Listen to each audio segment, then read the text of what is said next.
Ayun, for today's video, nagkakape nga kami. At magpapakain ako ng aking mga alaga. Yung kulungan ko mga idol. Gutom na kayo, ha? Nagutom na sila, oh. Ito ginawa ko to para sa mga susunod na makabili akong manok. Meron na talaga silang kulungan. O, diba? Hindi, kainin nyo yan, ha? Ayan na sila mga idol. Uy, may mga chicken na dyan.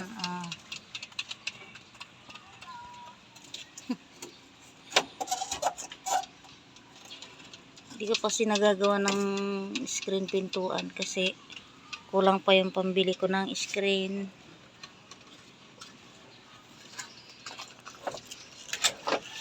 O, diba? Maganda yan. Pinto ko na yan. Pwede na ikulong tao dyan. O, diba?